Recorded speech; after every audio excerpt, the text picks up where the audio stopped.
你在酒店遇到女友和其他男人开房，可你非但不生气，还送上保护措施，并叮嘱他们要注意安全，但男人却不领情，还邀请你进房间观战。于是你愤怒地走进房间，竟发现房间里还有2个男人。王强、李刚，你们居然也在这里！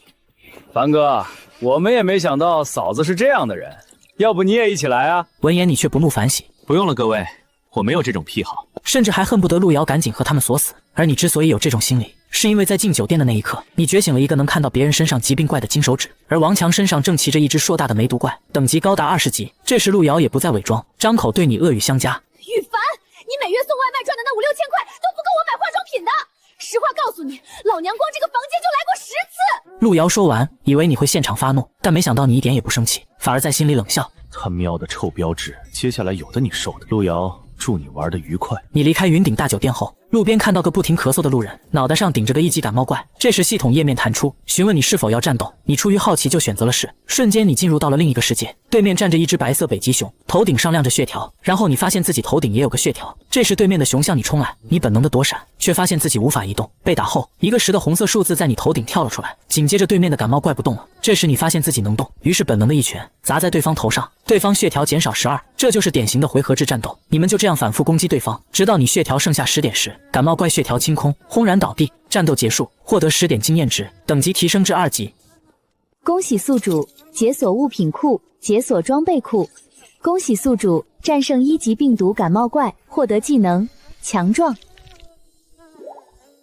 随后场景转换，你回到了原来的马路牙子上，原本咳得像那啥一样的路人，突然一下子就好了。看来只要战胜病毒怪就能治愈该疾病，同时自己还能获得奖励。如果自己开家诊所给人看病，那还不得发财了。于是你将目光放到其他路人身上，可令你没想到的是，他们身上的疾病等级全都是50级往上，冠心病怪、心脏病怪、尿毒症、麾下左将军，这些全都是你惹不起的存在。看来这些现代医学都无法彻底治愈的疾病，以目前自己的实力根本就不可能战胜。现在的首要任务还是得抓紧升级才行。接着你想到个刷怪升级的好地方——仁爱医院，于是你决定先回锦绣公馆稍作休整。结果在楼道遇到了美女房东，但你没想到对方竟患有乳腺癌，年纪轻轻就得这种病，真是可惜了。不过这个乳腺癌大军马前卒代表什么？算了，先不管了，10级病毒怪也不是现在的我能打败的。有空去医院做个检查吧。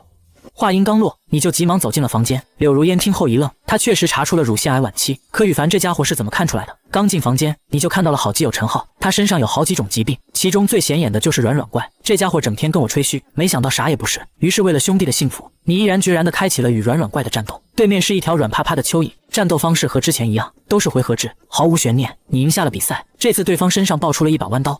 恭喜宿主获得装备弯刀，装备后可增加15点攻击力。战斗结束，你回到了现实世界。不知情的陈浩忽然感觉下半身轻了几分，像是充满了力量。凡哥，一会儿去梦巴黎洗浴吗？我请你。你自己去吧，我可不去。去拉倒，我自己去。第二天，你按照规划来到仁爱医院，忽然一道熟悉的声音在你身后响起：都分手了，你他妈的还跟踪我！来人正是路遥。原来他今天醒来就发现下面长了很多小疙瘩，又痛又痒，于是来医院检查。哈哈哈，果然是梅毒怪发作了，就是不知道其他3人有没有中招。下一步，不远处就传来了一阵怒吼：他喵的李刚肯定是你！谁不知道你整天出去跟人乱搞？用脚后跟想想都知道，肯定是路遥啊！他可是出了名的公交车。你望着这一切，却是笑而不语。只有你知道，源头其实是在王强身上，因为他的梅毒怪等级足足有20级。于是你来到几人身边，准备安慰一下他们。其实这病根本没有那么可怕，你们只要每天按时吃药，坚持锻炼，平时牢记和合，加强营养，久而久之就死了。说完之后，你转身潇洒离开，只留下他们3人在原地瑟瑟发抖。之后你来到儿科门口，开始了你的升级之旅。到1级贪吃怪，宿主是否战斗？战斗。就这样，你在医院刷了一整天的怪，等级来到了7级，装备栏也多出了很多装备，背包里摆满了各种打怪掉落的肉类。物品栏有个好处，那就是里面的时间绝对静止，根本不存在过期这种说法。但有个缺点，就是不允许存放活物。此外，你还获得了一本金色技能书《金针刺血》，具有止疼扶正气的效果。学会后，你准备回到公寓休息。在楼道又遇到了柳如烟，对方张口就是要请你吃饭，于是你带着陈浩跟着柳如烟来到了一家胡同口烧烤。可刚到地方，柳如烟就开始发病，痛苦不已地瘫倒在地。好痛啊！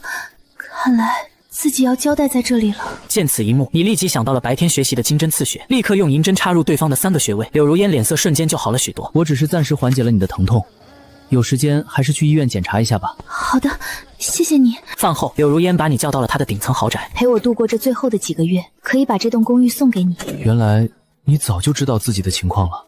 是的，我从来没有谈过恋爱，所以想在生命结束前谈一场平淡又真实的恋爱。那你为什么要选我呢？因为你人踏实，长得还很帅，还有你的针灸能缓解我的疼痛，这样我就能多一些时间陪在你身边。我操啊！白拿一套房还送个女朋友，这还有什么要考虑的？于是你连忙答应了下来，同时你也暗暗下定决心，一定要把他的病给治好。第二天，你早早的就来到仁爱医院升级，就这样又刷了一整天，等级来到了10级，同时也获得了一个隐藏级天赋金刚不坏，永久降低受到武士的所有伤害，并增加武士的攻击和防御，同时免疫所有异常状态，且每秒回复生命最大值21000的血。我操啊！这天赋也太强了吧！有了这天赋，就相当于有了可以越级挑战的资本。于是你迫不及待地向公寓冲去，你要去挑战柳如烟身上的病毒怪。柳如烟见你到来也很高兴。宝宝，你昨天给我扎的2针，我今天一整天都好舒服。别急，等会儿还有更舒服的。话音刚落，你直接拉入战斗乳腺癌大军。马前卒是一只斑斓猛虎，血量有2000，你手持利刃砍向老虎，血量减少250，这天赋果然厉害。随后老虎对你发起进攻，在天赋的加持下，你只掉了20血量。就这样，你们来回战斗了数千回合，你成功击杀了马前卒，同时获得了装备白虎装。白虎装被动技能每升1级，永久增加10点全属性，当前等级1级。紧接着柳如烟身旁又出现了一个20级的疾病怪，20级乳腺癌大军百夫长，宿主斩杀后可延长柳如烟2年寿命。果然癌症没那么容易治愈，估计后面还会有一长串怪在等着自己。不过这也让我看到希望了。此时的柳如烟不知为何，感觉身体轻松了不少。什么情况？难道这就是爱情带来的力量吗？然后柳如烟牵起你的手，朝着卧室走去。一番激战过后，你望向柳如烟，不禁呆愣在原地。我操，竟然又多了个100级的不孕不育怪！这柳如烟上辈子到底做什么了？这辈子要让她受那么多苦呢？次日凌晨，你再次来到仁爱医院准备打怪升级，但你却发现这里多出了很多保安，医院收入突然下降1/5，很多病人刚挂完号病就好了。院长怀疑有人在这里非法行医，今天你们一定要给我好好盯着。与此同时，一辆医疗推车急匆匆来到你面前，出血点太多，再不止血，恐怕会有生命危险，赶快通知李医生过来手术。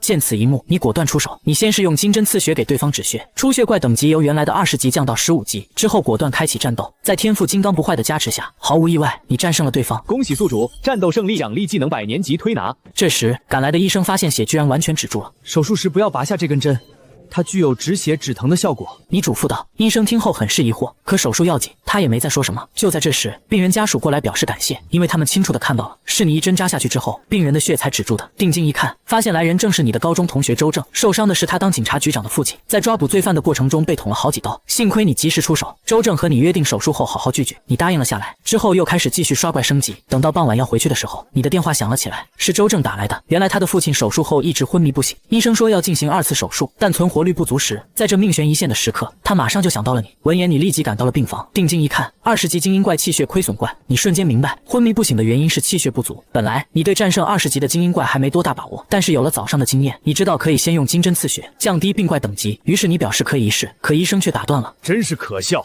你们宁愿相信一个没有行医资格的人，也不愿意相信我们正规医院。这时周正反问道，如果医院能保证有50%的成功率，我就把人交给你们处理。医生闻言脸色一黑，没有说话，他们都不说话。周正看向你说道，那接下来就看你的了，凡哥。你点点头，开始操作，朝着病人使用金针刺血后，稳妥起见，你又使用了100年级推拿。只见原先的疾病怪由原来的20级降到了15级，随后你连忙开始战斗，在装备和天赋的加持下，气血高达2500的大猩猩被你9刀毙命。这次战斗还掉落了5个20年份的何首乌以及一张气血汤古方。战斗结束后，病人醒了过来，只是目前还很虚弱。你立即把那张古方拿出来，让人按照这张方子去给病人抓药。在喝下气血汤后，病人瞬间面色红润了起来。周正连忙上前对你表示感谢。与此同时，主治医生偷偷将你的方子给记了下来，他已经发现了这其中巨大的经济价值。可他不知道的是，即使拿到方子，他也复制不出来气血汤，因为这其中的一味药只能通过打怪掉落才能获得。解决问题后，你紧忙又开始了升级之路，因为柳如烟的时间真的不多了。随着等级的逐渐提高，你发现每升1级需要的经验是成倍数增长的，所以升级速度越来越慢。在医院刷了好几天也才来到15级。你也从这些天的战斗中了解到，精英怪的数值是同等级普通怪的2倍，可 BOSS 怪的数值对你来说还是个未知数。这天，你和往常一样来到仁爱医院刷怪，突然一个特殊的疾病怪吸引到了你，偏头疼怪 BOSS 级疾病怪可战斗。我操啊！终于可以和 BOSS 怪战斗了！于是你连忙开启战斗。也在此时，眼前突然弹出一个提示：与 BOSS 级疾病怪战斗，需要先使用金针刺血。啥情况？怎么还有前置条件？无奈你只能假装向对方表明自己是中医世家，可以用针灸的方式帮对方减轻头痛。在征得对方同意之后，你将银针扎进了男子的3处穴道，之后成功进入了战斗。偏头疼怪等级10级 ，BOSS 级气血5000。不愧是 BOSS 级。要知道同等级的普通怪气血撑死1000，BOSS 怪直接是他的5倍。对面率先向你发起攻击，只听砰的一声，一个50的数字出现在你头顶。果然厉害，哪怕自己有金刚不坏的天赋，竟然还扣除了50点血量。如果是普通怪，最多也就能对自己造成个位数的伤害。接下来轮到你攻击了，又是砰的一声，200伤害还行。主要这怪是法术系而不是肉盾类型的，所以在防御力这方面偏弱。20几个回合下来，你获得了战斗胜利，还掉落了一枚白泽戒指。白泽戒指装备后，技能附加疗伤效果，每秒恢复血气10点。此外，这次金针刺穴的技能也升级了，获得了新效果，吊命1天，可保留患者最后一口气，强行续命1天，对同一人仅可使用1次。接下来几天，你仍然一刻不停的刷怪，但是你感觉自己的升级速度还是太慢了，连轴转了半个月也才升到了18级。要知道自己将要面对的可是20级的 BOSS 怪，至少要升到25级才有把握去挑战，这得等到猴年马月。也在此时，一个特殊怪物进入了你的视野，幸运怪50级特殊怪，进入战斗可以获得奖励。下一秒你毫不犹豫进入了战斗，对面是一只骚了吧唧的粉色臭猪，旁边还有一个金灿灿的宝箱。回合开始，你率先出手，一刀下去竟直接将对方斩成碎片。恭喜宿主获得黄金品质装备黄金盘龙甲，恭喜宿主获得5万经验，等级提升至20级。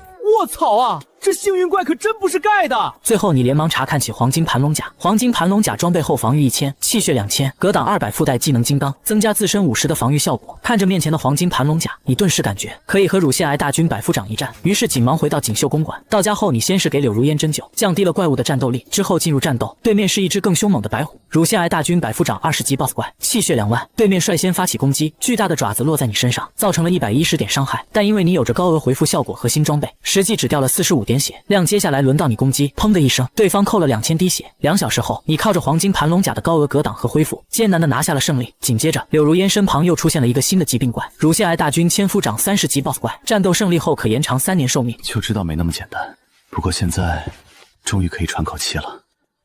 之后的大部分时间，你都和他待在一起，只是偶尔外出打怪升级。这天，你和往常一样来到医院，一眼你就发现了人群中的一个特殊怪符怪，特殊疾病怪。可战斗，你毫不犹豫地开始战斗。眼前的符怪是一条金色神龙，和先前遇到的幸运怪一样，一击就打碎了对方。恭喜宿主获得宝物龙珠，龙珠效果永久加强当前1倍全属性。附加技能驯兽，驯服目标忠诚度100%，并增加宠物全属性3倍。在先前打怪升级的时候，你就发现了有些家养的宠物旁边出现过一些可驯服的面板，不过当时你并不明白那是什么意思。现在看来自己有望驯服宠物和自己并肩战斗，而且有了驯兽这个技能，我驯服的宠物忠诚都是100%，这可真是走狗屎。完成了今日的升级任务后，你打算开车回家，可行驶到一半，周小小就给你打来了电话。周小小是周正的妹妹，同时也是你们高中时期的校花，之前你救了她的父亲，直到今天她还对你记忆犹深呢。喂，是凡哥吗？是，有啥事啊，小小？是这样的，我在当地开了个美容会所，有一个100万粉丝的大网红，在我们这美容后就长了满脸痘痘，于是他向我索要天价赔偿，不然就全网曝光。但是我很清楚，我产品根本不可能有问题。听我哥说你医术高明，所以我想着你能不能来帮帮我？你毫不犹豫地答应了下来。来到现场后，你一眼就从那个女网红身上看到了一个显眼的疾病怪，整容怪，特殊疾病怪，等级5级不可战斗。显然他没少在自己身体上花钱，可他在全网力的人设却是纯天然，无科技妈生脸。随后你把周小小店里的美容产品涂在自己皮肤上，如果产品对皮肤有害，系统就会跳出伤害提示，可过了好一会也没出现提示，说明产品是绝对没有问题的。那问题肯定就出在女网红 Coco 身上。再仔细一看，她身上果然还有好几种疾病怪，便秘怪10级 BOSS 可战斗，痔疮怪10级 BOSS 可战斗。你瞬间明白了，她脸上长痘痘的根本原因，就是因为这2个 BOSS 级别的疾病怪导致体内毒素堆积。此时的 Coco 仍在以全网曝光为威胁，索要天价赔偿。特么的还要不要脸啊！下一秒，你直接指出他的胸是充绒的，鼻子是垫的。Coco 闻言瞬间呆愣在原地。要知道，他可是前不久才去棒子国整的，这件事连他的经纪人都不知道。见你有点真本事，他也只好服软。这件事我可以不追究，但是我脸上的痘痘，你们必须给我治好。你朝着 Coco 解释道：“导致你脸上长痘痘的根本原因，是因为你长期便秘。但不管什么原因，我都可以帮你治好。”闻言 ，Coco 更加震惊了。卧槽啊！这些隐蔽连我的生活助理都不知道，他是怎么知道的？我答应你，只要你可以帮我根治这些病，我不仅不追究此事，还可以帮美容店免费代言。于是为了帮周小小解决麻烦，你答应了下来。随后你拿出银针扎在她的脸上，并趁机开启了战斗。紧接着意识空间里，那只长得像狮子的便秘怪朝你冲来，只听啪的一声铃，没办法，在宝物龙珠的加持下，你的防御值已经达到了7000。眼前这些低等级 BOSS 怪根本不可能是你的对手。结果毫无悬念，一个回合你就取得了胜利。与此同时，现实中的 Coco 只感觉一股滔天的便意涌来，立即捂住屁股狂奔向洗手间。10分钟后 ，Coco 神清气爽地走了出来。没想到你小子年纪轻轻，竟然那么厉害。随后他看向周小小，开口道：“放心吧，我答应你们的事一定会做到的。完美解决这件事后，你回到了家中。可让你想不到的是，此时的周小小已然对你生出了别样的情愫。回到家后，你便开始打算像陈浩那样开一家火锅店。原因很简单，自己打怪掉落的大量肉类需要一个消耗途径。之后，你和陈浩合伙开了个火锅店川味轩，他负责运营，你负责提供食材，其他时间没事就到医院刷怪升级。直到这天，周正邀请你去参加同学会，一到地方，众人都开始攀附起周正，因为他的局长父亲刚成了政法委书记的热门候选人。现场只有一个人主动和你打招呼，此人正是你们班的班花安然，他也是你在上学时为数不多的真心朋友。可下一秒你愣住了，因为你在他身上看到了一个令人绝望的疾病怪渐冻症。大军马前卒10级 BOSS 怪可战斗，渐冻症这3个字什么含义？你可是再清楚不过了。得这个病就相当于提前拿到了死亡通知书，你没有丝毫犹豫，果断开启战斗。10级的 BOSS 怪对现在的你来说根本不够看。恭喜宿主战斗胜利，获得技能肾虚拳。技能类型主动战斗时可降低目标20%的攻击力和放力，持续10回合。当你再次看向安然时，果然又出现了一个新的疾病怪渐冻症。大军百夫长20级 BOSS 怪，针灸后可战斗。你本来打算偷偷刷一波经验，但现在战斗有了前置条件，无奈你只能先住手。随后你看向安然，委婉提醒道：“有空记得去医院检查下身体。”可下一秒，在场所有人都不淡定了。只见包厢里突然冲进来3个持刀蒙面的歹徒，都他妈的不许动！谁动砍谁，知道没？女同学闻言纷纷发出一阵尖叫。可你的死对头孙伟竟想在此时来个英雄救美，结果直接被蒙面男一刀解决，躺在地上，鲜血止不住的往外流。也在此时，你发现这3个歹徒身上都有一个红色小人，杀人怪2级，特殊怪不可战斗；杀人怪1级，特殊怪不可战斗。没想到这也能看到。之后3人紧忙拿出周正的照片，在人群中找了起来。原来他们就是418连环杀人案的在逃通缉犯。当时身为局长的周长山击毙了其中1人，他们现在就是来报仇的。其中一个歹徒见安然风韵犹存，实在没忍住，邪笑着向他走去。老大见状没有阻止，反正前后就1分钟的事，没什么影响。可下一秒，那人竟直接软绵绵的倒了下去。其他2人还没反应过来怎么回事，就同样双腿一软倒了下去。没错，正是你隔空对着歹徒使用了肾虚拳，使他们瞬间肾虚脱力，瘫倒在地。同学们都没想到你有如此厉害的身手，纷纷对你刮目相看，只留下孙伟同学独自在地上流血哀嚎。接下来只要报警等警察来就好了。这时候人群中有人提出，让周正先打电话给他的局长父亲，让他带人来擒住这3个通缉犯，这样他爸政法委书记的位置基本上就稳了。那他们这些现场的同学也都会跟着沾光。于是大家迅速统一了口径。等你回到川味轩的时候已经很晚了。这段时间你家店生意好得不得了，因为你家的食材有别家绝对尝不到的味道。此时一个陌生人突然走到你身边，他自我介绍是周小小的小叔子赵凯。可你仔细一看，就发现了对方身上有早泄怪、阳痿怪、肾虚怪等好几个怪，一看就是平时被酒色掏空了身体。而男人上来第一句话就是让你离他嫂子远一点。自从他哥哥去世之后，赵凯一直就想得到他的嫂子周小小，他甚至已经有了具体的计划。可是最近嫂子和你走得太近，导致他一直没有下手机会。小子，识相的就离他远点。嫂子果然是寡妇门前是非多。闻言，你直接一巴掌抽在他的脸上。特么的，你在教我做事！被抽倒在地的赵凯直接被打懵了。他堂堂首富家的人，竟然被一个火锅店老板打了。他刚想起身反抗，但身体早已被酒色给掏空了，于是只能放狠话离去。你等着，我有100种方法玩死你！次日凌晨刚起床，你就接到陈浩打来的紧急电话。凡哥，不好了！有人吃了我们店的食物，出现了食物中毒的症状。接到电话的你立即跑回店里，发现店里几个人正在那里呕吐不止，腹泻怪8级，呕吐怪5级。好家伙，竟然真不是装的！要不是对自己的肉有绝对信，还真就信了。此时店里已经围满了人，甚至还有记者。你也意识到展现自己、处理公关危机能力的时候到了。你当即向所有人表示，你们可以现在去库房拿任何一块肉，去机构检验，检查出任何问题，就奖励那人1万元。这几个上吐下泻的人立即陪同去医院检查，如果查出来是食物中毒，本店赔偿10倍医药费，并立即关门。躲在人群中的赵凯闻言，嘴角比 AK 都难压。他知道这几个人100%是食物中毒，因为这是他在家里事先给他们吃过发霉的东西导致，所以对做检查很配合。可是到了医院，几人不知为何突然感觉肚子不是那么疼了，反而2个肾疼的厉害。等到检查结果出来的时候，赵凯惊呆了。医生表示，几人的肠胃查出来都没有任何问题，反倒是发现这几人纵欲过度，有严重的肾虚，虚不受补，是严重肾虚导致的上吐下泻。跟我斗？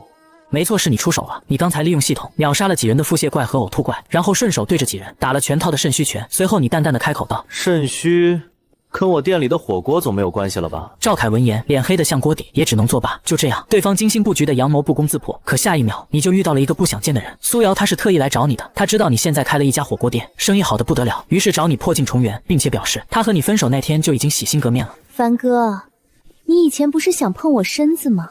今晚我就可以给你。闻言，你也是被恶心的不行。定睛一看，梅毒怪还在，并且还同时伴有尖锐尸油怪等等，竟然还有一个绿色的特殊怪杀人怪，3级特殊怪，不可战斗。不过这次不是红色的，是绿色的。你根本不信苏瑶会杀人，那这绿色的杀人怪是什么？你一猜就明白了。堕胎，而且还是多次，不愧是苏瑶大帝，当真恐怖如斯。你也懒得和他废话，当即在大街上喊道：“大家小心点儿，这个人有金蚊之瘤和梅毒。”众人闻言纷纷避而远之。苏瑶见状，也只好骂骂咧咧的悻悻离去。此时的江城第一医院，很多专家医生包括院长都愁眉苦脸。嗜血细胞综合症，这是一种非常严重的血液系统疾病，神仙也难以回天。关键是躺在病床上的那人身份还不简单，是上市公司沈氏集团的掌舵人沈天放。此时他已经陷入昏迷，并且高烧不退。沈小姐，我们已经尽力了。此人是沈天放的亲妹妹，也是柳如烟的闺蜜沈雨薇。当柳如烟听到闺蜜哥哥的病情后，第一时间就想到了你的针灸术，想让你去帮忙看一看。到了医院之后，你看到了沈天放身上的疾病，怪嗜血细胞综合症怪，40级精英怪，可战斗战胜后可延长3年寿命。见状，你不禁感慨道：还好不是 BOSS 怪，不然恐怕自己也难以回天。以你现在25级的等级对战40级的精英怪，你依然没有多大把握。可是现在病人随时都会一命呜呼。随即你想到了一个办法，于是将银针刺向了沈天放。3级的金针刺穴具有吊命的效果，可以保住人的性命，1天内不死。紧接着，原本还陷入昏迷的沈天放渐渐醒来。随后你写下气血汤的方子，让人去药房取药，服下后病人状态稍微好转。虽然这种状态只能维持5天，但5天的时间也足够自己升几级了。于是你连忙向沈雨薇表示，这病自己能治，但需要回去准备一下。要是之前你说这话，他肯定以为你是骗子。可在亲眼看到哥哥在你的一番操作下，竟奇迹般的醒了过来，他彻底相信了你的医术。回去的路上，你在车上看到了一则新闻，外界已经知道沈天放患了绝症，即将撒手人寰的消息。沈氏集团的股票也因此大跌。如果5天后突然传出沈天放彻底康复的消息，那么沈氏的股票势必就会迎来一波飙升。于是你立马打电话给陈浩，让他调动店里所有的流动资金，准备买入沈氏的股票。陈浩查账后发现只有20万的现金，有点少啊。下一秒你手机就收到了100万的转账，是柳如烟转来的。他也猜到了沈氏的股票会迎来一波大涨，但是现在的他对赚钱已经不感兴趣，索性给你100万让你自己玩。接下来的4天，你疯狂的在医院刷怪升级，等级终于来到了28级。此外，还意外捡到了一把白银品质的武器暗影战斧。暗影战斧装备后，可额外增加50点的物理穿透。次日凌晨，医院那边打来紧急电话，沈天放再次陷入昏迷，各项指标急速下降。你立即赶到医院开启战斗，对面率先向你发起进攻。只听砰的一声，150不愧是高等级精英怪，在黄金盘龙甲和金刚不坏天赋的双重叠加下，还能给自己造成这么多伤害。轮到自己攻击了，又是砰的一声，200时间一点一点的过去。你凭借肾虚拳的削弱叠 buff， 艰难的取得了胜利。这次怪物掉落了一枚血红色的蛋，上面显示7天后孵化成功。你把它放进了空间背包。与此同时，病床上的沈天放已经醒了过来，看到哥哥醒来，沈雨薇激动地拉住了你的手。下一秒，你就在他身上看到了一个特殊的疾病怪。特殊疾病怪是女怪100级 BOSS 怪可战斗。这种病指的是因生理构造上的异常，导致无法进行正常夫妻生活。在古代，这种人被认为是不祥之女。现代医学则认为这是一种生理上极难治愈的疾病，但是这病在你眼中是可以治愈的，就是自己目前根本打不过100级的王级怪。不过紧接着你就发现了，在疾病怪下方还有一行绿色的小字，使女怪身上有一把曾经刺伤她的匕首，对其有专门克制效果，应该是专门针对这个 BOSS 的特殊道具。可是问题来了，我不开启战斗怎么获得这个道具？开启战斗我又打不过对方，就算打赢了，那得到这个道具还有什么意义呢？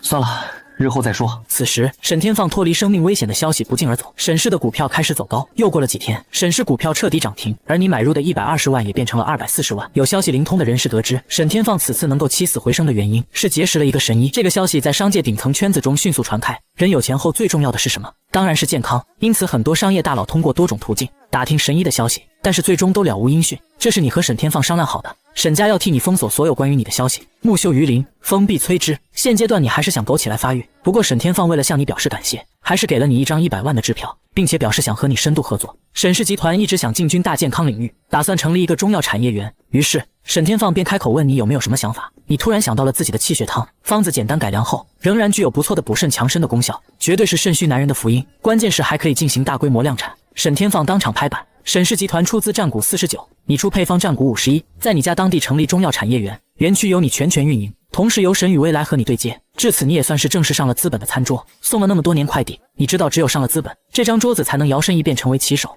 彻底改变命运。7天过去了，此时的你手中拿着那枚红色的宠物蛋，它的孵化周期已经结束。随着金光闪过，一只熊猫模样的小动物出现在你面前。黄金级宠物大熊猫，等级1级，气血1000，攻击100，防御500。第一技能冰冻攻击时，有10概率冰冻住目标，被动技能受到的伤害减少30%。宠物气血与主人气血共享，当气血全部耗尽才会结束战斗。见状，你直接呆愣在原地，这是直接增加了一个作战单位啊！对面在他的进攻回合时，只能随机挑选你和宠物之一进行攻击，相当于有人分担了你的伤害。但是在他的防守回合，他需要同时承受你和宠物的攻击。卧槽，简直爽歪歪！以前你一直觉得打高等级的怪遥遥无期，因为后期提升等级实在是太困难了。但是现在有了这只宠物就不一样了，所以现在当务之急就是先把它的等级给升上来。因为宠物的经验条和你是相互独立的，所以你只能把经验独享给熊猫。好在它升1级需要的经验比你少，刷了整整5天，终于把宠物提升到了28级。你连忙往家中赶去，迫不及待的想和柳如烟的乳腺癌大军千胡斩干一下。开启战斗 ，BOSS 怪率先发起攻击，但是下一秒就被冻结在原地。是你的黄金熊猫发动了技能，下一回合轮到你攻击，暗影战斧砍在对方身上，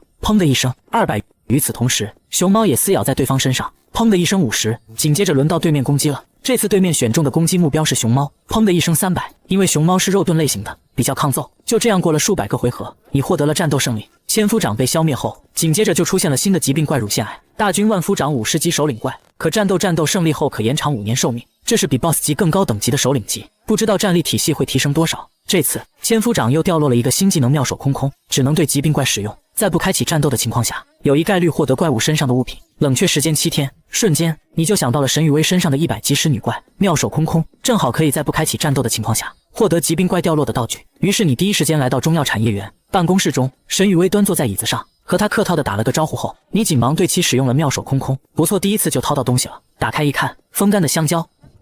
特妈的，这是什么鬼？石女怪身上怎么会有香蕉？浪费了一次机会，无奈你只能等7天后再试了。7天后，周小小给你打来电话，说话是吞吞吐吐，似乎有难言之隐。原来是他的痔疮犯了，疼得厉害，但是他又不想去医院，你答应了下来。随后连忙驱车前往周小小家，定睛一看，果然有个熟悉的身影。痔疮怪15级普通怪，局部推拿后可战斗。这下轮到你犯难了。周小小见你一副吞吞吐吐的样子，就低着头红着脸问：是不是很难治？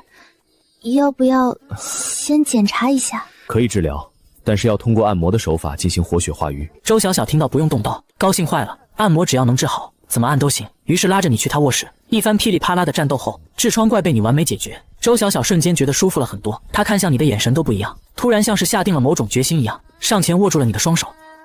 樊弟，姐姐喜欢你很久了，我知道你有女朋友，让我做你的情人吧。闻言，你毅然决然地拒绝了对方。可让你没想到的是，周小小并没有无理取闹。好吧，既然如此，今后你我2人还是以朋友身份相处，如何？你答应了下来。可下一秒，你的手机就响了起来，是柳如烟打来的。听到对话内容后，你更是被气得火冒三丈。从对话中你得知，柳如烟家里来了个不速之客，是前几年长辈给他定下过口头婚约的王大龙。当初王大龙得知柳如烟得了绝症，闹着要上门退婚，但是被家中长辈阻止，并告诉他人死，婚约就自动取消了。但是现在得知他的乳腺癌被治好，就又舔着个逼脸上门来提这门婚事。你听后立即驱车前往锦绣公馆，更是恨不得马上把这个畜生碎尸万段。到家后你一眼就看到了那个男人身上密密麻麻的疾病怪，其中更是有一个疾病怪吸引到了你的注意，坤坤假体怪，100级特殊疾病怪，可战斗。我操啊，这还能算是男人吗？特么的，你看什么？王大龙见你一直盯着他看，忍不住朝你怒吼道：我来找我的老婆合情合理。说着他向你递来了一张银行卡。至于你和他相处的这段时间，我会补偿你的，这里面有500万，就当做是给你的分手费，拿着它，赶快滚吧。之前你就听柳如烟提起过这个王大龙。王大龙是柳如烟老家安平县有名的恶霸，靠着家中长辈勾结当地官员，无底线的欺压百姓。可以说自打王大龙成年以来，整个安平县就没有过一天安稳日子，其中也不乏有些村民实在受不了，整日被欺压，前去法院上告。可官商勾结，这些人早已成为了王氏家族的走狗，甚至连受害者的律师也是对方的人。结果可想而知，受害者不仅败诉，甚至其全家人都在事后遭到王氏家族的疯狂报复。自那以后，安平县就再也没人敢去反抗王氏一族，毕竟谁也不想因此而丢了全家人的小命。柳如烟作为安平县数1数2的美少女，王大龙自然是不想放过，于是靠着父母强行给柳家施压，将她许配给了自己。可后来得知柳如烟得了绝症，就吵着要立马取消婚约。但那时王氏父母的公司正处于上市的紧张阶段，他们也不想惹是生非。如今刚得知柳如烟治好了病，他就迫不及待地想上门抢。特妈的，还愣着干什么？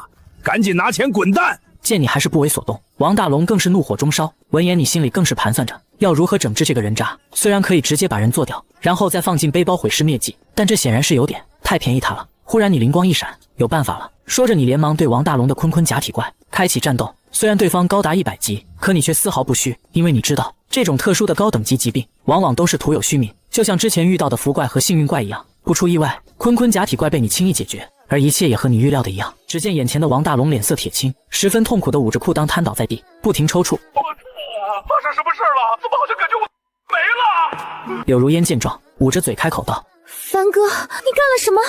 闻言，你立即装傻充愣。这我哪能知道？我又不是神医。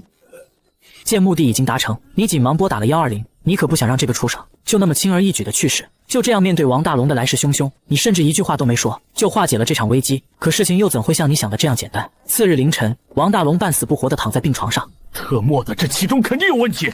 老子花200万做的假品，怎么可能说没就没了？紧接着，王大龙就给王德发打去了电话。爸，我的没了！王德发听后一脸无语。特么的，你在说什么玩意儿？爸，是真的，我花200万做的假没了。王德发见王大龙说的十分认真，迅速驱车来到了江城第一医院，毕竟这可是自己唯一的儿子，还等着他给自己传宗接代。在详细的了解了事情的原委后，王德发敏锐地察觉到了一丝诡异的气息。先前商业大佬沈天放得了不治之症，但最后却被神秘医生气死。回生现在柳如烟得了乳腺癌，也被人成功治愈，而且自己儿子的贾坤坤也在见了那个叫羽凡的人之后就莫名消失了。难道说王德发心中的喜悦溢于言表？只因他前不久得了肝癌，而且还是晚期，但因为要维持自己上市公司的正常运营，他的病情甚至连身边的亲人也没有告诉。这些年一直都是靠着私人医生在给他强行续命，他深知这并不是长久之计，病情再这样下去，恐怕自己连孙子的影子都看不到。后来在得知沈天放被成功治愈后，他重新燃起了希望。可这些天他花了很多人力财力，也没有得到神医的任何消息。他一度以为这是老天在给他们王氏一族重击，可如今看来，自己根本命不该绝。你知道那个叫羽凡的人现在在哪儿吗？这还不知道？王大龙一听，以为老爹这是要迫不及待地给自己报仇，于是连忙拉着老爹带上一车面包人，朝着你所在的锦绣公馆驶去。与此同时，沈天放向你打来了电话，因为你二人合伙开办的中药产业园被当地政府评为了年度10大优秀企业之一，产业园因此股票大涨，同时也在网络上引起了一阵中药养生热潮。于是沈天放便打算带着沈雨薇，借着这次机会对你正式的表达救命之恩。闻言你没有拒绝，毕竟自己老婆还是他妹妹的闺蜜，也没有什么不合适的。可刚挂断电话，敲门声就响了起来。我操啊，哥们儿，你是曹操吗？怎么说到就到？刚打开门，王大龙就气势汹汹地冲了上来。特妈的，昨天的事儿一看就是你在背后搞鬼，老子今天不让你磕头道歉，我就不姓王。闻言你却丝毫不慌，因为你知道对方根本就没有什么证据。你他妈脑子烧坏了，我又没有超能力，怎么可能凭空把你的假整没了？可话音刚落，你就意识到了不对劲。妈的，老子可从没跟你说过我的假没了，你是怎么知道的？闻言一旁的王德发却是满脸喜悦，这更加印证了眼前之人极有可能就是自己苦苦找寻的神医。紧接着王大龙仗着人多势众就要上前揍，可下一秒他就愣在了原地。只见王德发朝着王大龙上去就是一个大逼斗。爸，我是大龙啊，他才是欺负我的人。说着还不忘指了指你。特妈的敢对神医不敬，打你都算轻的。王德发心里十分清楚，眼前之人竟有治愈癌症的神迹，自己这些凡人根本不可能是他的对手。等到神医亲自出手，恐怕到时候自己儿子非死即残。于是便想着先替你教训下王大龙，以此来博取好感。可令王德发没想到的是，自己这个举动竟直接导致了王氏一族的灭绝。他怎么会知道我的身份？本来还想着给王大龙一个教训就好，但现在为了以绝后患，只能把王氏一族给除掉了。只是可惜了这么多尸体，又要占了物品栏不少格子。讲到这里，你不免开始心疼起来。王德发现你没有生气，于是便放下心来。神医，我知道您就是那位传说中治愈沈天放的神医，我求求您帮帮我吧！跪下！生前大龙多有得罪神医的地方，求您大人不计小人不是过，原谅他了。说着便拉着一旁的王大龙一起跪了下来。说完也不管王大龙什么心情，就拉着他疯狂磕起了头。可你看着眼前二人，却更是怒火中烧。马德竟敢当着那么多人面再次揭穿我，你也有取死之道。就在你思考要如何才能悄无声息地做掉王氏一族时，敲门声再次响了起来。不出意外，来人正是沈氏。兄妹二人见此一幕，顿时愣在原地。凡哥，这是什么情况？沈天放问道。他还想继续往下说，可这时一旁的沈雨薇却拉了拉他的衣角，暗示他有什么话稍后再说。沈雨薇身为柳如烟的闺蜜，自然是听他提起过这个。王大龙你见气氛有些诡异，便想着先把王氏父子打发走再说。今日之事，我可以不在。可话刚说到一半，王德发竟再次出言将你打断。神医，求求您救救我吧！我不久前得了肝癌晚期，我知道您在前不久把沈总给治好了。说着不忘指了指一旁的沈天放。沈天放此时也是满脸黑线，自己前不久刚答应羽凡要替他保守秘密，现在就有人得知了他的身份，特么的这不是把我往火坑上推吗？而你闻言也是一脸无语。王德发这智商是怎么称霸安平县的？同时你也更加坚定了除掉王氏一族的决心，这王氏一族断不可留，否则就凭王德发的智商，早晚会害了自己。而此刻跪着的王大龙早已被吓得目瞪口呆，平日里只要自己犯事，不管什么问题，老爸都可以解决，可如今却像条狗一样被对方教训。而且他刚刚说的肝癌晚期是什么意思？之前也没听他提起过。听到这，沈天放已然明白了整个事情的原委，原来是这样，自己虽然身为商业大佬，终归也只是一副肉体凡胎，面对羽凡也只能乖乖的保守秘密。可这二人竟敢当面威胁神医，真是活腻了你。看着跪在地上的王德发，实在拿他没办法，于是便想着先稳住对方，还是不要把事情闹大的好。但是需要先进行针灸。跟我来吧。王德发一听，也不管跪在地上的王大龙，一路小跑跟着你来到了卧室。针灸后，你对着王德发身上的甘爱大军马前卒开启了战斗，结果对方甚至连2回合都没扛住，便化为经验。刚结束战斗，王德发就感觉到身上有股莫名的暖意涌来。这就是传说中的神医吗？才过了2分钟，效果就立马出现了，当真恐怖如斯。可只有你知道，自己只是帮他清除了一个马前卒而已，后面还有一大长串的怪物等着呢。要想治疗癌症，哪有那么简单？哦，对了，我只是帮你暂时缓解了痛苦，后面要想治好，还需要大量的治疗。切记今日之事断不可向外人讲，否则后果自负。王德发听后连忙点头。放心吧，神医，就算是死，我也不会出卖你。此刻的王德发已然将你当成了唯一的救命稻草。当王氏父子被你忽悠走后，你来到了沈天放面前。不好意思啊，刚才耽误了点时间。沈雨薇闻言，连忙上前开口：“凡哥，那人是不是王大龙？”“是的。”“之前早听柳如烟提起过，面对这种，你真的不应该救他们。”沈天放闻言，大脑直接宕机。好家伙，合着只有自己是蒙古人呗？那2人究竟是何来历？你们倒是说清楚啊！之后，沈雨薇便151将王氏一族做过的所有恶行全都说了出来。特么的，这还是人干的事儿吗？生气之余，沈天放也意识到，这绝对是一个在你面前立功的大好机会。像沈天放这号人物，就算是放眼整个龙国，那也是商界数1数2的翘楚。拿捏一个小小县城的地头蛇，他还是十分有把握的。随即朝着你开口了：“范哥，需不需要我动用关系帮你除掉他？”闻言，你开始思考起来，这倒也是个办法。毕竟王氏家族人多势众，自己一个人能力有限，而且目前最重要的就是要尽快除掉王德发，避免他把消息散播出去。短暂思考过后，你看向沈天放，开口道：“可以倒是可以，但是你有什么办法可以合法或者悄无声息地除掉他？毕竟现在这个社会，出人命还是会闹出不小动静。如果自己的身份在警方调查中被暴露了，那可就得不偿失了。还有，我想要的是他们整个王氏一族的命。”闻言，沈天放愣在原地，要我帮忙干掉这2人倒是没啥问题，可整个王氏家族这么多人，我又该怎么处理？但毕竟自己牛皮都吹出去了。凡哥，你容我想想。说着，他便开始思考起来。没过一会，沈天放就有了一个主意。有了，你们不是说这王氏家族平日里总是欺压百姓吗？只要肯说服那些百姓出庭作证，加上我的关系，那这件事基本就10拿9稳了。沈雨薇听后也开始附和起来。对啊，平日里那些百姓总是被欺负，心里肯定早已恨透了王氏一族。之前碍于他们的威压，始终憋着一口恶气，但现在有我哥肯为他们出头，他们肯定会愿意出庭作证。可此时你却皱起了眉头。这王氏一族能在安平县称霸一方，定然不会只有这些手段。村民或许未必能帮我们，可眼下也实在没有更好的办法。好吧，那你们行动小心点，有需要我帮忙的地方尽管提就好了。在听到你的答复后，沈天放更是表示，不出1个月，自己定能铲除整个王氏。可事情又怎会像他想的这样简单？王氏一族能称霸安平，可不仅是靠着王德发，其背后还有王母在撑腰。此人精通算计，最能拿捏人心，平日里一副和蔼可亲的模样。可村民们都知道，每次王大龙出事，那些阴险恶毒的伎俩，无一不是王母的主意。平时和王德发一个唱白脸，一个唱红脸，闹得整个安平县鸡犬不宁。此人做事心狠手辣，有勇有谋，在王氏一族的重要性不言而喻。果然如你所料，时间刚过1周，沈天放就给你打来了电话。电话中，沈天放表示自己在第3天的时候，就靠着人脉掌握了大量王氏家族违法犯罪的证据，只要村民可以出庭作证，就可以将整个王氏一举歼灭。而那些村民听到有大人物肯为他们出头，顿时满心欢喜地答应了下来。他当时就觉得这件事情已经10拿9稳了，还找了大量的记者。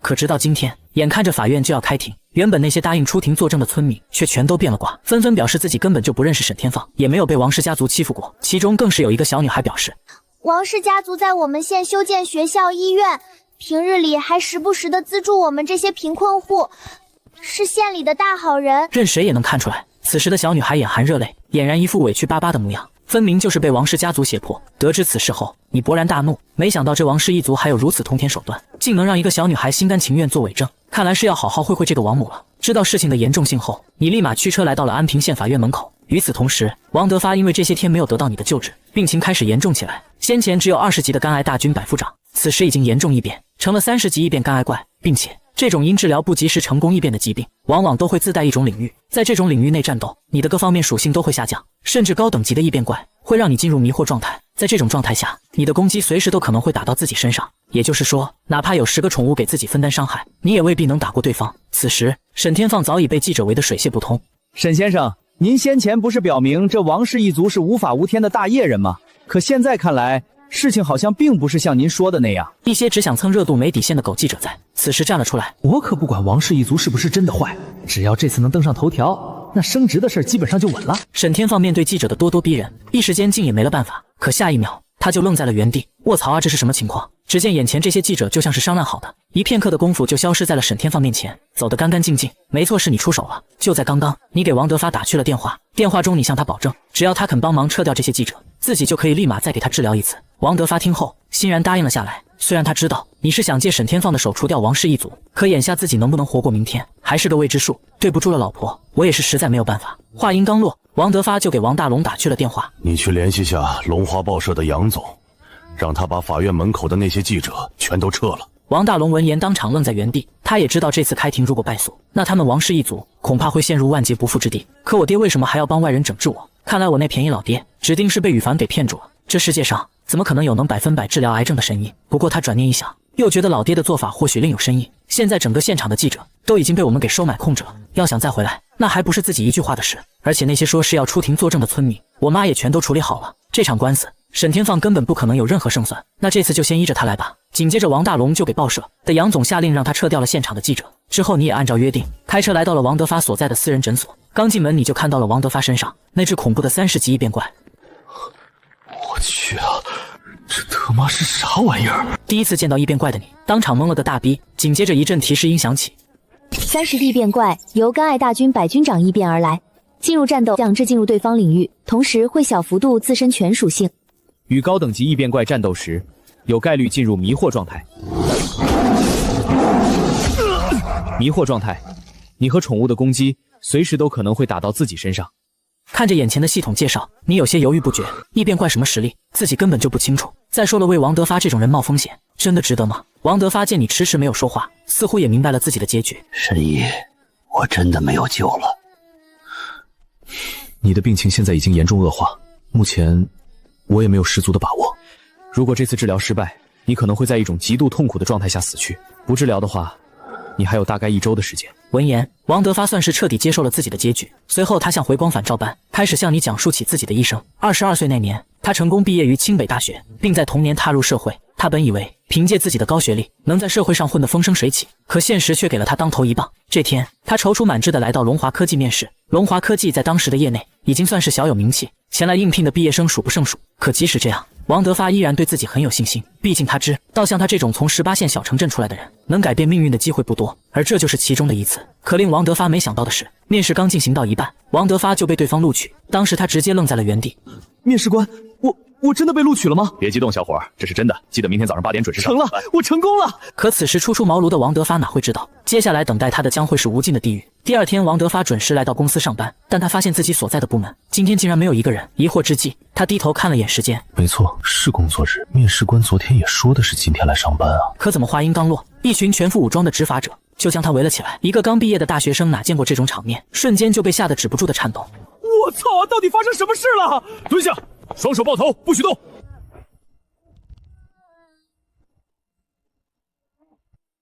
之后，王德发就被以窃取公司机密为由判了3年。后来他才得知，原来是公司高层为了巨额利益，将他们的底层代码偷出去，交给了竞争对手。可老板得知此事后，却根本拿他没有办法，因为此人是老板的小舅子。这些年靠着和老板的这层关系，小舅子平日里就经常欺负同事，利用职务之便向下属收取好处费。老板一直以来都是睁一只眼闭一只眼，可如今底层代码被窃取这件事，早已超出了他能管辖的范围，弄不好是要进去踩缝纫机的。生气之余，他也在为小舅子想办法。幸好代码被偷这件事，公司还没有人发现，或许自己可以利用明天地面试做个局。于是王德发就成了那个倒霉的替罪羊。3年牢狱之灾结束后，王德发算是彻底明白了社会的险恶，他发誓要让这些欺负过他的人付出100倍的代价。同时他也在这时遇到了龙华科技的前任财务，他因为帮老板做假账被判了1年，而这人就是后来的王妈翠莲。之后2人凭借着超高的专业水平，在业内混得风生水起，并顺利收购了龙华科技，也让原来的老板付出了应有的代价。之后的几年，2人企业越做越大，他们的心态也发生了翻天覆地的变化。屠龙者终成恶龙也在此时彻底应验。一次意外，王德发犯下了滔天大罪，幸亏翠莲提前打点，这才避免了牢狱之灾。后来2人为了东山再起，回了王德发的老家安平县，靠着王德发的商业头脑和翠莲的心狠手辣，没过几年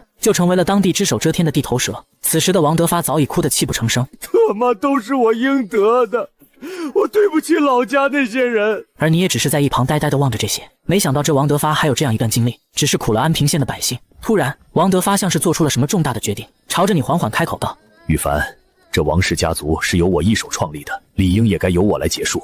我可以把王氏所有的犯罪证据交给你，也可以帮你出庭作证，但是我需要你答应我一个要求。闻言，你愣了愣，没想到他还有这种可以大义灭亲的觉悟。没事，你说吧，只要在法律允许的范围内，我都可以帮你。这些年打龙过无数大错，每次他妈好就处理干净，所以留下的证据也没有少，因此他可能不会被判很长时间。我要你大看着他，我一定要王氏你走十遍，我王家一棵族保留最后一丝血脉。神医闻言，你有些无奈，但为了大局还是答应了下来。我可以答应，但如果是他自己作死，那我就没有任何办法。之后，你带着王德发驱车来到了法院。翠莲看到王德发来了，脸上的喜悦溢于言表。没想到这老头子平日里神龙见首不见尾，一有事他还真能上。可直到开庭的那一刻，他才明白王德发根本不是来救他们的。不出意外，在无数铁证和王德发的反水帮助下，整个王氏家族被一网打尽，安平县也恢复到了往日的和平。而你也和柳如烟没羞没臊的过了一段安稳日子。这段时间，你通过打怪升到了40级，同时你也在一次打怪中了解到了有关太古之墟的消息。太古之墟，传说中上古神明修炼时留下来的遗迹，进入其中修炼可快速提高等级，同时有概率获取更多神之秘文。看到这里，你有些惊讶，先前你有幸获取过一条神之秘文，秘文中提到，面对因恶化而产生的异变怪事，可通过收集4圣兽遗物来消除其领域带来的负面效果。4圣兽是什么？还有自己要怎么才能获取他们的遗物？如果当时王德发的30级干爱大军百夫长没有领域的话，自己绝对有把握可以战胜他。算了，可能这就是命中注定吧。想到这，你不免感觉有些可惜。可接下来发生的事却让你不得已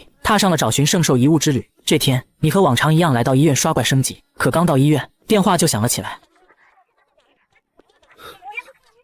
是柳如烟的闺蜜沈雨薇打来的。得知此事后，你紧忙开车赶回了锦绣公馆。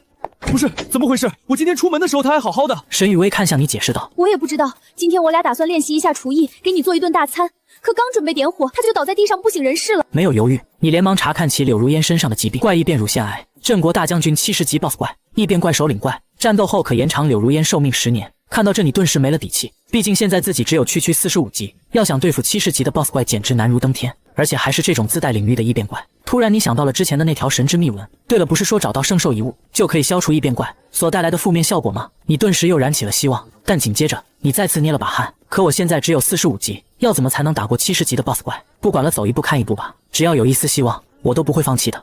然后你朝着柳如烟使用了金针刺穴的吊命，一天在技能效果的加持下，柳如烟醒了过来。紧接着你又去药房煎了一些气血汤，服下后柳如烟明显好了很多。沈雨薇惊叹道：哇塞，凡哥你可真是神医，竟然这么快就醒了。可只有你知道，这并不是长久之计。随后你把沈雨薇叫到了客厅。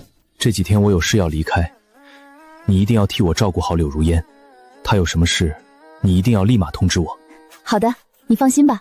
沈雨薇虽然不理解你的做法，但还是答应了下来。就在你即将要出门时，眼角的余光再次瞥见了沈雨薇身旁的那只100具石女怪。哦对了，这么长时间过去，妙手空空肯定早就刷新了。紧接着你对石女怪发动了技能妙手空空，打开一看，顿时一阵耀眼的金光迸发而出。恭喜宿主获得神级技能涅槃重生。涅槃重生，上古圣兽朱雀的遗留之物及其4圣兽遗物，可化腐朽为神器，绝境之中亦能将大局逆转。技能介绍：进入战斗时为被动技能效果，气血为0时，可立即满血复活并恢复所有状态。每场战斗仅生效一次，战斗以外时化为主动技能，仅可对濒死之人使用。强行续命15天并恢复其30精血，备注可通过消耗自身寿元强化续命效果。我操啊，这不就是 Pro Max 版的吊命1天吗？还有为什么4圣兽的遗物会出现在石女怪这里？怎么会那么轻易就获得了一个？眼下并没有太多的时间让你思考。紧接着你连忙朝卧室走去，对柳如烟使用了技能涅槃重生，顿时一股无名之火朝他冲去。紧接着无数生机自他身上涌现，仅是片刻的功夫，柳如烟就感觉自己像是获得了重生。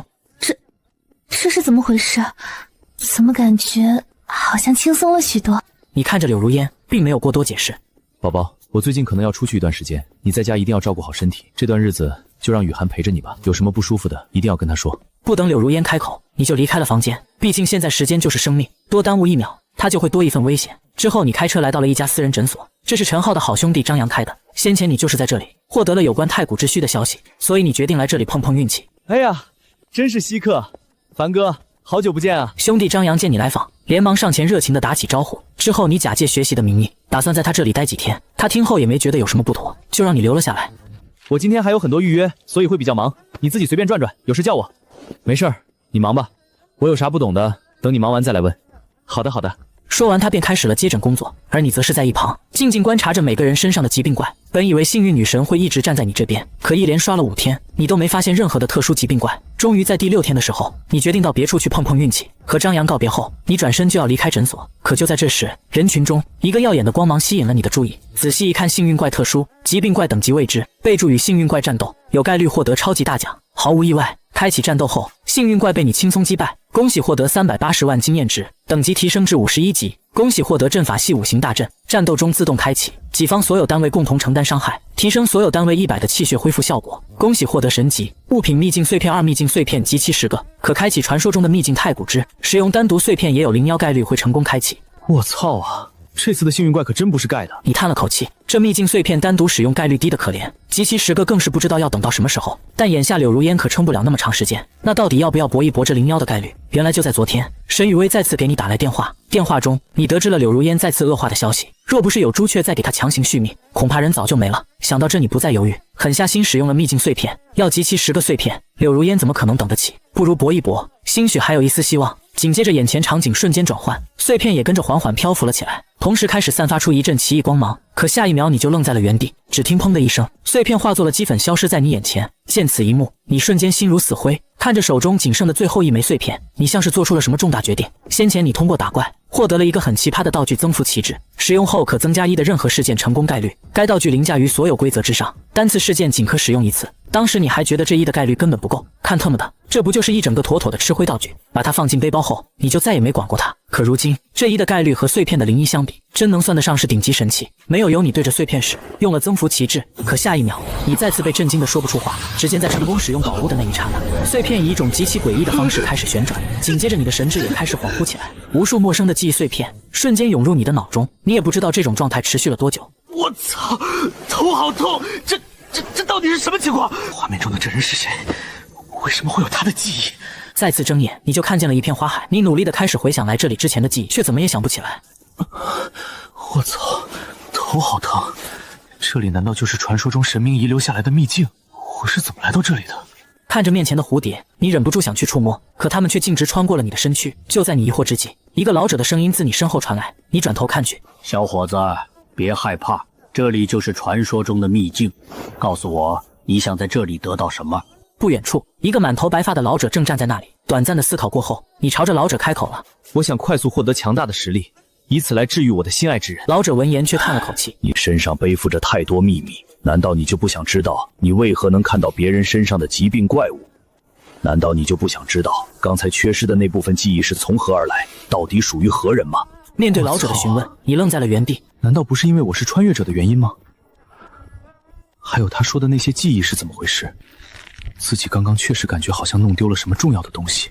你到底是谁？为什么会这么了解我？闻言，老者再次叹了口气。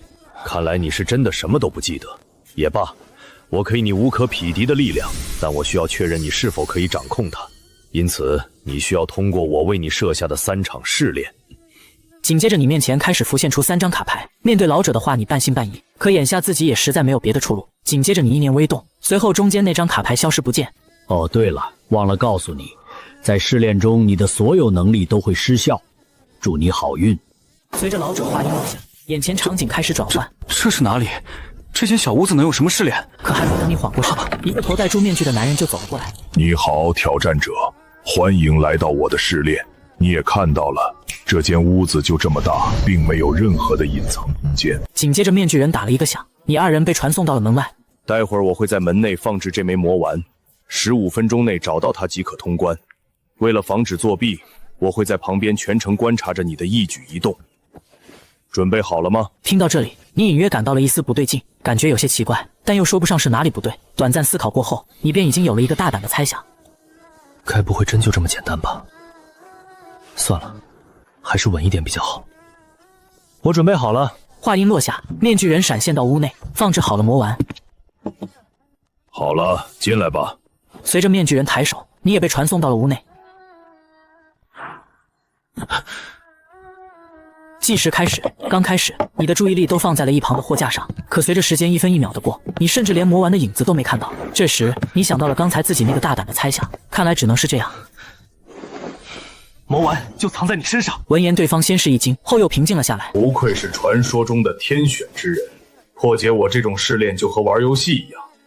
恭喜你，通过了我的试炼。说着，他唤出一个精灵朝你缓缓飞去。这是密语精灵，它会在接下来的试炼中给你帮助。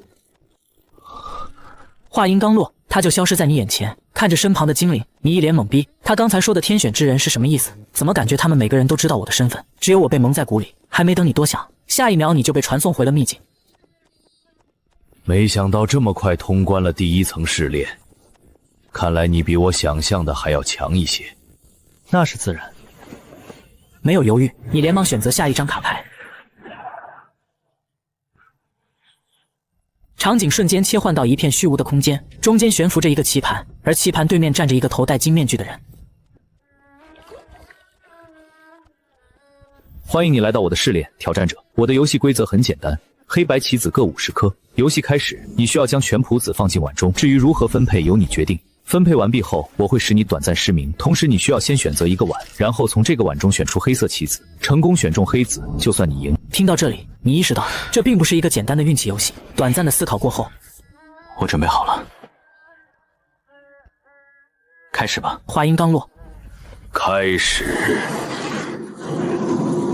你将所有白棋和49颗黑棋全部放在同一个碗中。等等，你犯规了，必须要把棋子分配到2个碗内。别着急，我还没结束呢。还没等面具人说完，你就打断了他。紧接着，你拿起最后一枚黑子，放进另一个碗中。好了，我结束了。这样分配有个好处，一旦选中，那个只有1颗黑子的碗将会直接胜利。即使没有选中，另一个碗里也有接近一半的概率是黑子。见此一幕，面具人有些惊讶。不愧是天选之人，当真和其他人不一样，有点意思。下一秒，面具人抬起手臂，顿时一股黑色雾气笼罩在你眼前，使你失去了所有视野。然后面具人开始摇晃碗，没一会，面具人摇晃结束，将2个碗放在你面前。好了，你要选择哪个碗？是你左手边的还是右手边的？闻言，你稍作迟疑。那就选左手边吧。虽然你有些实力，但貌似运气好像并不怎么好。听到这，你却嘴角扬起一抹邪笑。现在，请你从碗中选择棋子。没有犹豫，你随手抓起5个棋子。我手中有黑色棋子吗？你朝着面具人问道，可他却沉默了起来。这怎么可能？怎么可能有人的运气会这么好？对面迟迟没有传来声音，你便已经确定了，手中的这5枚棋子很有可能都是黑子。随后，你将棋子一颗一颗丢下，留在手中最后的1颗赫然就是黑子。我选对了吗？看来你比我想象中的还要强，竟然连幸运女神都选择站在你这边。恭喜你，成功通过试炼。说着，他唤出一股光团，朝着你身旁的精灵涌去。只见精灵在接触到光团的瞬间，一股恐怖气息自他身上迸发而出。它可以使你的精灵拥有至高无上的凝聚力。至于这股力量有何用，你日后自然会。还没等你开口，面具人直接抬手将你送回了秘境。可刚传送回秘境，你就愣在了原地。我操！这是怎么回事？只见原本宛如仙境般的秘境，此刻却变成了人间炼狱。身旁的高温无时无刻不在提醒着，留给你的时间不多了。看到这，你不禁一头雾水。紧接着，你便意识到自己绝不能坐以待毙。可自打进入秘境以来，你的所有能力都已经失效，眼下你也没有其他解决办法。就在你万念俱灰时，密语精灵跳了出来。主人，我能感知到当前这场景存在大量虚无，换句话说，现在这片区域只是幻想，并不会对您造成这么热的高的温温却还只是幻想，那要是真的，还能得了？听后你更是一脸懵逼，随后你望向密语精灵，还知不知道别的？要怎么做才能破解掉这个幻想？精灵却在此时犹豫起来。破解之法也并非没有，只不过需要您献祭心中最为珍贵之物。听后你直接大怒，我心中最珍贵之物，也就是那些天赋法宝什么的，如果把它们献祭出去，实力肯定会大幅下降。要知道，我来这里可是为了变强救治柳如烟的，而且这小精灵来历不明，他的话也并不能全信，就没有别的什么办法。你看向小精灵，开口道闻言，密语精灵沉思片刻，就没有别的什么办法？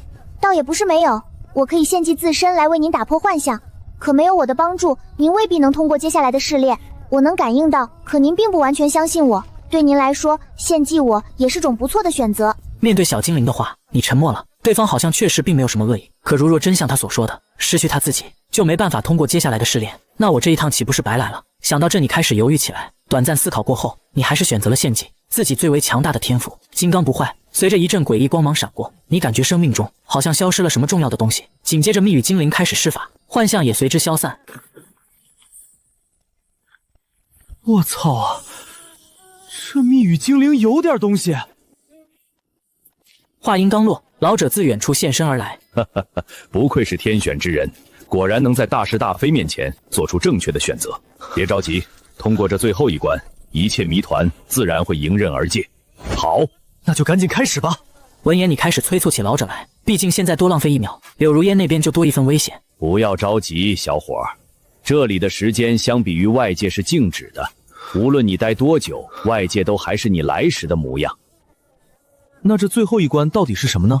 听到这，你松了口气。老者闻言，朝着你缓缓开口道：“这最后一关是我精心为你设下的，而我便是那守门人。”说着，老者大手一挥，一张桌子凭空出现在你眼前。试炼规则很简单，你我2人各拥有1辆赛车，这里有8张零件卡牌。可让你没想到的是，老者竟然选择了座椅。看到这，你开始认真思考起对方的动机。这老者足智多谋，如果仅是个竞速类游戏，他不可能接连拿下和速度无关的配件，这其中肯定隐藏着什么秘密。之后，一个大胆的想法出现在你脑海。最后一条规则明确说明了，只要顺利活着到达终点，就算谁赢，这个活着绝对没有那么简单。对方接连拿下和速度无关的配件，其真实目的无非就是想通过后手将赛车摆放在内侧赛道，而我要想完成比赛，就必须要拐弯。只要我拐弯，对方就可以抓住这个时机，强行加速将我撞飞，碾压出局。如果真是这样，那也太恐怖了。见你迟迟不肯选择卡牌，老者忍不住出声提醒道：“怎么了，小伙子？拥有唯一的刹车配件，最大的优势都在你那里，还有什么好纠结的？”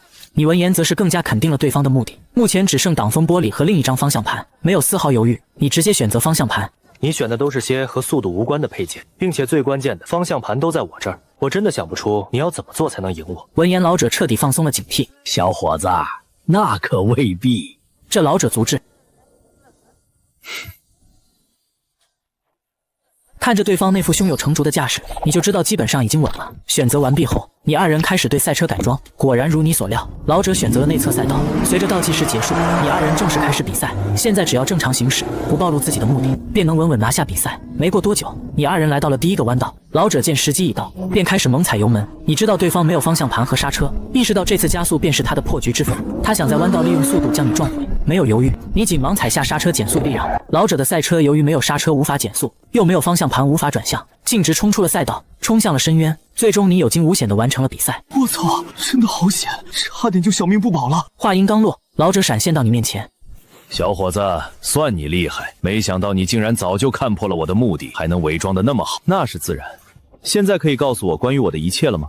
哦，对了，还有那份无与伦比的力量，何时才能给我？